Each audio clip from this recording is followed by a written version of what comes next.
What's up guys, Colton here. Now there's no surprise that the real estate market is just booming right now, but what's happened in the past few weeks is that interest rates are skyrocketing.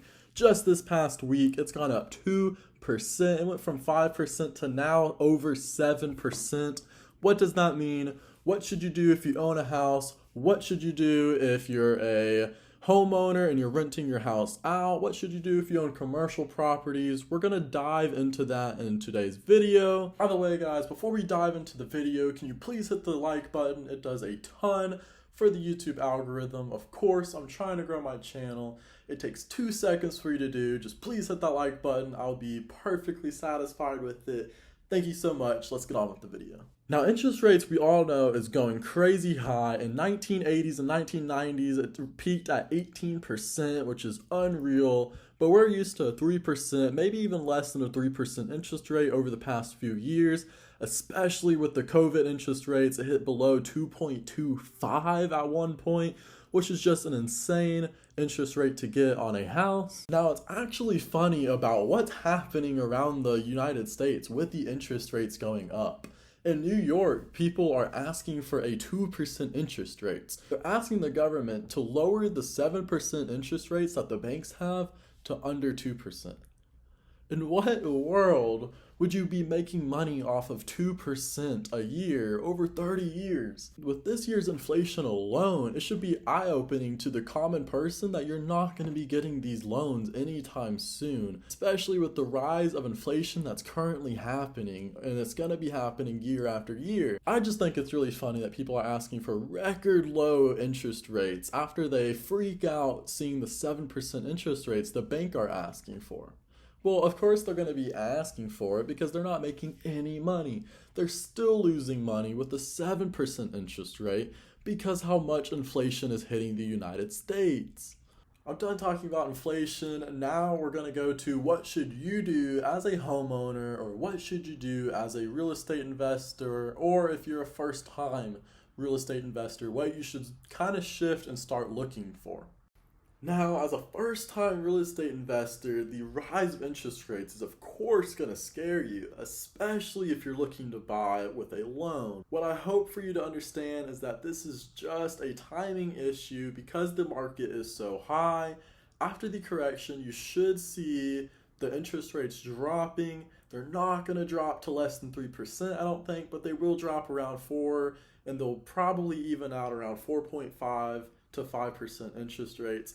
And that might seem high just because we've had record low interest rates, but overall, if you find a good investment, you find a value add deal, then you should be fine with the 5% interest rates you will get. And what I mean about a value add deal is you buy a house that maybe a person just got a divorce, or they just passed away, or they have some damages to the house. You buy a house that you can add value, and that's because you can buy it under market value, which is here. Market value is here, and because of the correction that's going to be happening soon, the real estate market's going up, but it will eventually drop. What you're hoping for is it won't drop below that value add deal you got it for, so you're renting it out for a great price. The market hits about where you bought it for, and then it will slowly start going back up, building more equity into your real estate. So overall, I wouldn't be too scared as a first-time investor, but I would not buy with a 7% interest rate or a little higher. I would wait 6 months just to see where the real estate market's at and where the interest rates are. I do believe they'll start dropping in 6 months. I think both of them will drop, and I think that will be a great time for you to buy your first purchase. Now let's talk about if you're already a real estate investor and you have quite a bit of assets, what should you do? Personally, I would start liquefying some of my assets for the peak market because I do believe in a few months we'll start seeing the shift in real estate going down. So if you can get as much money for it, then I would. But if you're making an insane return on your money off the tenants, then I would totally keep the cash flow. It just depends on what you want to do. Maybe in a few years you use the equity that you took out of some of your assets and you go buy a commercial building. that will cash flow you a lot more of what you were making in residential. Personally, that's what I would do if I owned a lot of real estate. I only own one real estate property and I'm making an insane return on it, so I would not gonna sell it. I'll just wait out the correction and I'll hold on to it for years upon years if I really need, because I am cash flowing such a good amount on the property. And if you want to play the slow game and you just want passive income, then I would totally keep your property. If you want to scale your real estate portfolio, then I would sell. And like we talked about, I would buy something later, if it's more real estate once the housing market does drop. But then you run into the risk of the higher interest rates. It really just depends about what real estate you're into and the market around you. You should be doing the research on it.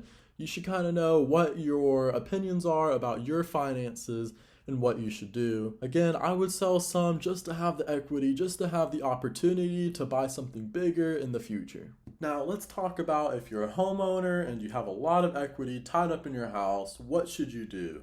Well, personally, I would think about selling your house. If you don't have that much connection to it and you know you want to move in a few years, then I would sell now.